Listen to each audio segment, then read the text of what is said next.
Hi guys, welcome back to my channel.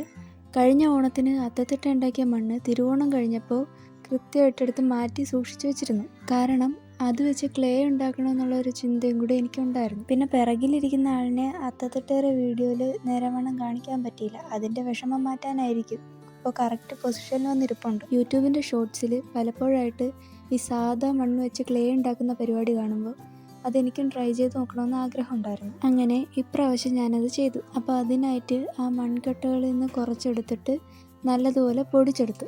അതിനെ ചെറിയൊരു ബക്കറ്റിലാക്കിയിട്ട് അതിൽ കുറച്ച് വെള്ളം ഒഴിച്ച് കലക്കിയെടുത്തു. അതിനെ വേറെ ചെറിയൊരു ബക്കറ്റിലേക്ക് അരിച്ചെടുക്കാൻ നോക്കി, പക്ഷേ അത് നടന്നില്ല. ചെറിയ ബക്കറ്റ് ആയതുകൊണ്ടായിരിക്കാം ഒരുപാട് സമയം എടുക്കുന്ന പോലെ തോന്നി. പിന്നെ കുറച്ചുകൂടെ വലിയൊരു ബക്കറ്റ് എടുത്തിട്ട് അതിലേക്ക് ഈ ചെളിവെള്ളം അരിച്ചെടുത്തു. പിന്നെ പുറ്റുമണ്ണായതുകൊണ്ടാവാം ഇതിൽ ഒരുപാട് വലിയ കല്ലുകളോ അത് മറ്റേ കമ്പ് കോണിയോ അങ്ങനെ ഒരു വേസ്റ്റൊന്നും ഉണ്ടായിരുന്നില്ല. അരിച്ചെടുത്തപ്പോൾ കുറേ മണലും കുറച്ച് കറുത്ത പൊടികളും മാത്രം ഉണ്ടായിരുന്നു.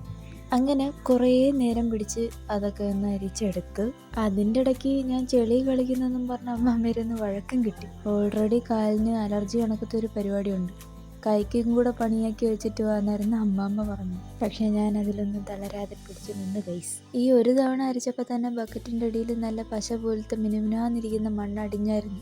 എങ്കിലും ഞാൻ ഒരു തവണയും കൂടെ അരിക്കാമെന്ന് വിചാരിച്ചു. വീണ്ടും ഒരു വലിയ ബക്കറ്റും കൂടെ എടുത്താൽ വഴക്ക് ഉറപ്പായതുകൊണ്ട് അവിടെ കിടന്ന 2-3 ചെറിയ ബക്കറ്റിൽ ഞാൻ അഡ്ജസ്റ്റ് ചെയ്തു. നേരത്തെ എടുത്ത തോർത്ത് തന്നെ ഒരു തവണ നല്ല വൃത്തിയായിട്ട് കഴുകി എടുത്തിട്ട് ഈ 3 ചെറിയ ബക്കറ്റിൻ്റെ മുകളിൽ അത് തന്നെ വിരിച്ച് 1-2 സൈഡിലും കെട്ടിയിട്ട് അഡ്ജസ്റ്റ് ചെയ്ത് ഞാൻ അടുത്ത തവണ അരിക്കാൻ തുടങ്ങി. ഈ ചെളിയും കൂടെ ഉള്ളത് കൊണ്ടായിരിക്കാം അരിച്ചെടുക്കാൻ കുറച്ച് സമയം പിടിക്കുന്നുണ്ടായിരുന്നു. പിന്നെ വളരെ കുറച്ച് മണൽ, ചെറിയ തരി മണൽ മാത്രം വേസ്റ്റായിട്ട് വരികയും ചെയ്തു. എന്നിട്ട് ആ തോർത്തൊക്കെ മാറ്റിയിട്ട് അത് അതേപോലെ എടുത്ത് അനക്കാതെ ഒരു സ്ഥലത്ത് സൂക്ഷിച്ച് വെച്ചു. പൊടി ഇലയിൽ നിന്ന് വീഴാതിരിക്കാൻ വേണ്ടി മേളിൽ 2-3 കവറൊക്കെ വെച്ച് മറച്ചു. ഇതിൻ്റെ ബാക്കി അടുത്ത വീഡിയോ ആയിട്ട് ഇടുന്നതായിരിക്കും. അപ്പോൾ താങ്ക് യു ഫോർ വാച്ചിങ്.